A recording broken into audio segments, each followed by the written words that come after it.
வணக்கம். நாட்டையே உலுக்கிய ராஜா ரகுவன்ஷி கொலையில ஒரு புதிய அப்டேட் கிடைச்சிருக்கு. அத பத்தி தான் உங்ககிட்ட பேசப் போறேன்.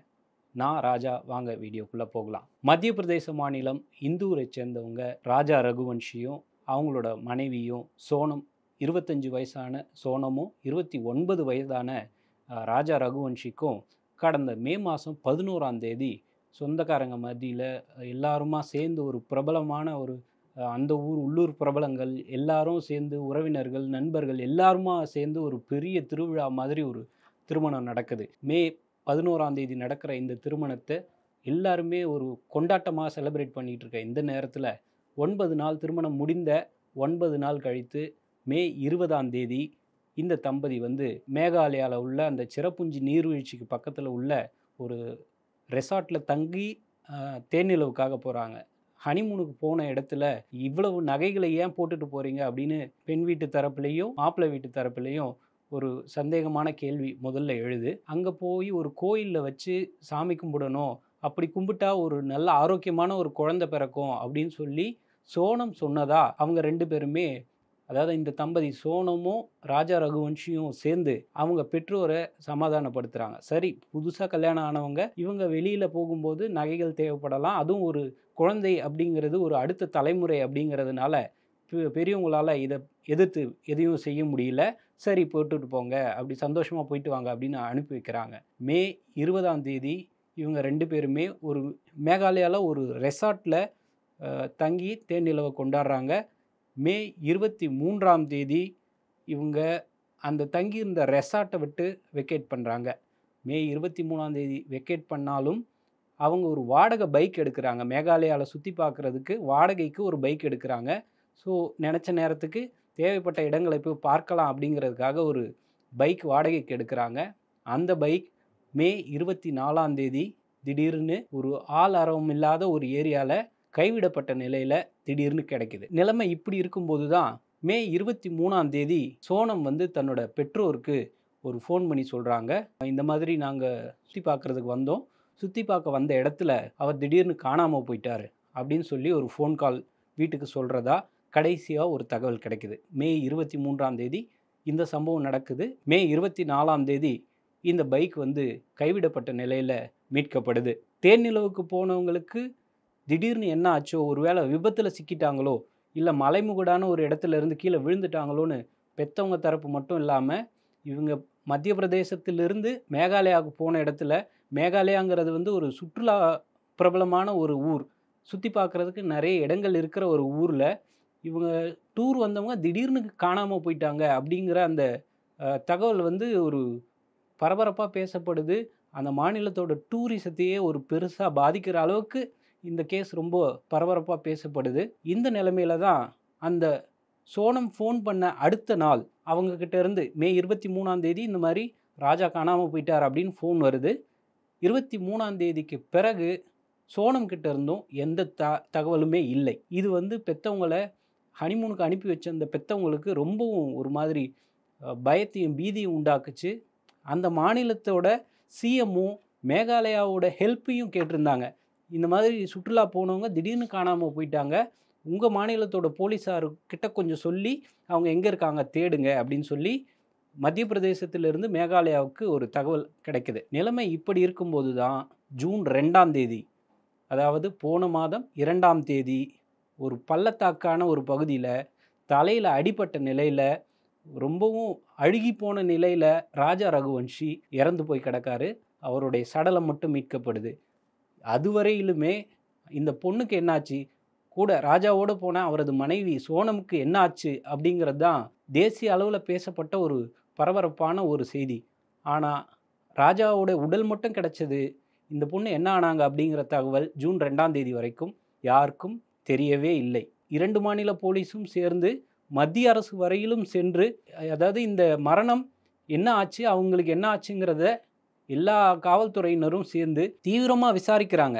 விசாரிக்கும்போது எந்த தகவலுமே கிடைக்காத நிலையில் ஜூன் 9ஆம் தேதி உத்தரப்பிரதேச மாநிலம் காசிப்பூர் அப்படிங்கிற பகுதியில் ஒரு தாபாவில் சோனம் மட்டும் அழுத நிலையில் நடுராத்திரியில் வந்து ஒரு தாபாவில் உட்காந்து அழுதுகிட்டு இருந்ததாகவும், அங்கேருந்த மக்கள் வந்து உள்ளூர் போலீஸுக்கு தகவல் சொல்லி அந்த இடத்துல இருந்து சோனம் காவல் நிலையத்துக்கு கொண்டு போகிறாங்க. மேகாலயாவில் காணாமல் போனவங்க இத்தனை நாள் கழித்து எப்படி உத்தரப்பிரதேசத்தில் மீட்கப்பட்டாங்க அப்படிங்கிறதே ஒரு பெரிய பரபரப்பாக இருந்த நிலையில் அவங்கக்கிட்ட நடத்தின விசாரணையில் பல திடுக்கிடும் தகவல்கள் தெரிய வந்தது.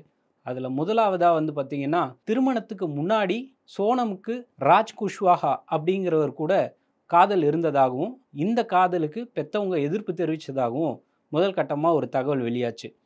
அப்படி இருக்கும்போது தான் இந்த சந்தேகம் மொத்தமாக வந்து சோனம் பக்கம் திரும்புது. இது ஒரு விபத்து இல்லை, திட்டமிட்ட கொலை அப்படிங்கிறது அப்போ தான் முதல்ல காவல்துறைக்கு ஒரு சந்தேகம் எழுது. இவங்க சொன்ன தகவலை வச்சு சோனமோட காதலனான ராஜ் குஷ்வாஹா அப்படிங்கிறவரையும் அவரோட கூட்டாளிகளையும் காவல்துறையினர் கைது பண்ணுறாங்க. இது எல்லாருக்கும் தெரிஞ்ச தகவல் தானே, ஜூன் மாதம் நடந்த சம்பவம் இப்போ எதுக்கு சொல்கிறீங்க அப்படின்னு நீங்கள் கேட்கலாம்.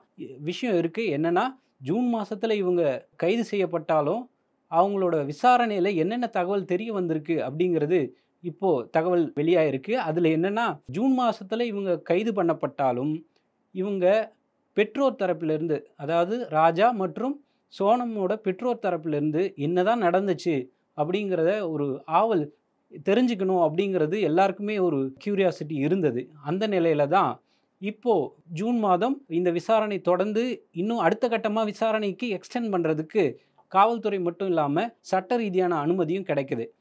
இந்த கொலையில் தொடர்பு இருக்கிற ராஜ் குஷ்வாகாவும் அவங்க நண்பர்களும் சேர்ந்து தான் ஒரு கூர்மையான ஆயுதத்தால் ராஜா ரகுவன்ஷியை சுற்றுலா போன இடத்துல ஒரு மலைமுகடான இடத்துல இருந்து தலையில் பலமாக தாக்கி கொலை பண்ணிட்டு அவர் கழுத்தில் இருந்த நகையும் ஒரு மோதிரத்தையும் எடுத்துகிட்டு வந்தது விசாரணையிலே தெரிய வந்திருக்கு. அவங்க எடுத்துகிட்டு வந்த நகையும் அது தொடர்பான விசாரணையும் நடந்துக்கிட்டு இருக்கிற நிலையில தான் இப்போது அந்த பொண்ணுக்கிட்ட விசாரணையை தீவிரப்படுத்துகிறாங்க. சோனம் அப்படிங்கிறவங்க கிட்ட தான் இப்போ விசாரணை பயங்கரமாக தீவிரமாக போயிட்டு இருக்கும்போது இவங்க 2 பேரும் மட்டும் இல்லாமல், அதாவது ராஜ் குஷ்வாஹா சோனம் மட்டும் இல்லாமல் இந்த வழக்கில் அவங்க ராஜோட கூட்டாளிகளும் இல்லாமல் புதிதாக ஒரு நபரை காவல்துறையினர் ரட்லம் பகுதியில் வச்சு கைது பண்ணுறாங்க. யார் அந்த கைதான நபர் அப்படின்னு பார்த்தீங்கன்னா, மே 23ஆம் தேதி காணாமல் போன சோனம் ஜூன் மாதம் 9ஆம் தேதி சரண்டரான நிலையில் அவங்க இத்தனை நாளாக மத்திய பிரதேசத்துக்கு எப்படி வந்தாங்க அப்படின்ற ஒரு கேள்வி காவல்துறையினர் விசாரணையில்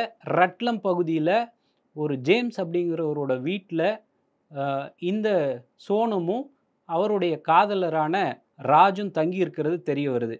அந்த ஜேம்ஸ் அப்படிங்கிறவங்களோட ஒய்ஃபை காவல்துறையினர் அரெஸ்ட் பண்ணியிருக்காங்க. அவங்கக்கிட்ட நடத்தின விசாரணையில் இந்த ராஜ் மற்றும் சோனம் இவங்களுக்கு அடைக்கலம் கொடுக்கறதுக்காக ஒரு பெரிய தொகை கொடுக்கப்பட்டதா ஒரு தகவலும் வெளியாகிருக்கு.